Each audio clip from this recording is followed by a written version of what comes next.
আসসালামু আলাইকুম এভরিওয়ান। বিপিএলের নোয়াখালী এক্সপ্রেস দলে ভেড়ালো আরও এক বিদেশি ক্রিকেটারকে। তারা তাদের দলের 11তম বিদেশি ক্রিকেটার এবং নবম ডিরেক্ট সাইনিং বিদেশি হিসেবে আফগানিস্তানের 19 বছর বয়সী ডানহাতি ওপেনার ব্যাটসম্যান হাসান ইসাখিলকে তারা দলে ভিড়িয়েছে। হাসান ইসাখিলকে দলে ভেড়ানোতে একটা স্পেশাল ঘটনা ঘটতে যাচ্ছে, একটা বিরল ঘটনা ঘটতে যাচ্ছে আসন্ন বিপিএলে।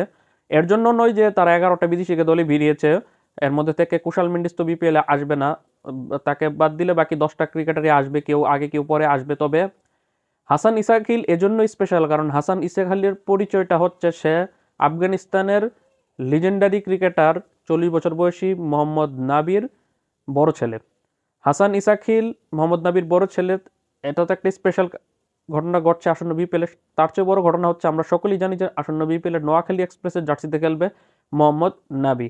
মোহাম্মদ নাবি বর্তমানে IL T20-তে খেলছে। IL T20-তে তার কমিটমেন্ট শেষ করে তারপর IL T20 শেষ করে এসে দলের সাথে জয়েন করবে। তবে তার ছেলে হাসান ইসাখিল 19 বছর বয়সী এই ক্রিকেটার শুরু থেকেই বিপিএল তাকে পাওয়া যাবে, কারণ এখন পর্যন্ত তো তার আন্তর্জাতিক ক্রিকেটে আফগানিস্তানের হয়ে অভিষেক হয়নি।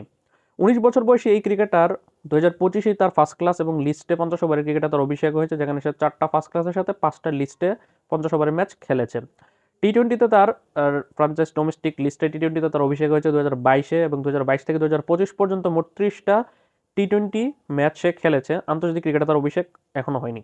তবে 30 ম্যাচের এই T20 যে ডোমেস্টিক কেরিয়ার সেটা মোটামুটি ভালোই কেরিয়ারটা। 30 ম্যাচ খেলে 3টাতে নট আউট থেকে সে 734 রান করেছে, 27 এভারেজ, 124 স্ট্রাইক রেটে, 6টা 50 দেখা সে পেয়েছে। বেস্ট ব্যাটিং ফিগার তার 76। এখন শুধুমাত্র যে মোহাম্মদ নাবির ছেলে বলি সে দল পেয়েছে বিষয়টা এরকম না, তার পারফরমেন্স আছে বলেই তাকে দলে নেওয়া হয়েছে। যদিও এই 27 এভারেজ 124 স্ট্রাইক রেট আপনার কাছে আহামরি মনে নাও হতে পারে, যার কারণে তার রিসেন্ট পারফরমেন্স যদি তুলে ধরি, সবশেষ গত অক্টোবরে আফগানিস্তানের নিজস্ব domestic T20 league Kabul premier লিগে সে আবাসিন ডিফেন্ডার্সের হয়ে খেলেছে এবং টুর্নামেন্টের চতুর্থ সেরা রান করা হয়েছে, যেখানে সে 6 ম্যাচ খেলে 299 রান করেছে, 49 এভারেজ এবং 180 স্ট্রাইক রেটে, 3টা 50 দেখা সে পেয়েছে এবং সর্বোচ্চ ব্যাটিং ফিগারটা হচ্ছে তার 91। আরেকটি হলে সে সেঞ্চুরিটাই করে ফেলতে পারতো।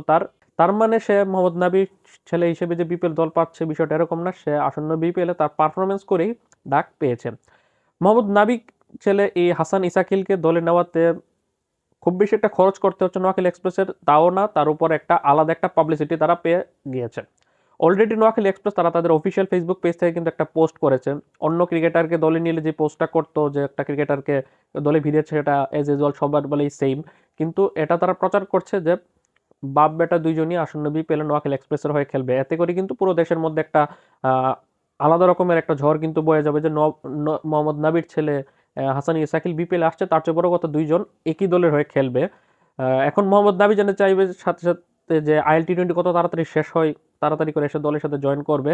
তবে সে প্রথম দিকে কিছু ম্যাচ মোহাম্মদ নাবি মিস করবে নোয়াখালী এক্সপ্রেসের হয়ে, তবে বাকি অংশ পুরো বিপিএল সে খেলবে। অন্যদিকে হাসান ইসাকিল যেহেতু তার কোনো আন্তর্জাতিক ক্রিকেট অভিষেক হয়নি, সেই হিসাবে তো পুরো বিপিএলই তাকে পাওয়া যাবে। তো এই ছিল সবশেষ আপডেট এবং এটাই বিরল ঘটনা ঘটতে যাচ্ছে। বিপিএল এর ইতিহাসে কখনো এরকমটা হয়নি যে বাবা ছেলে একই দলে হয়েছে। এটা প্রথমবার বিপিএল এর ইতিহাসে হতে যাচ্ছে, এমনকি বাংলাদেশ ক্রিকেটের ইতিহাসেও এটাই প্রথম ঘটনা।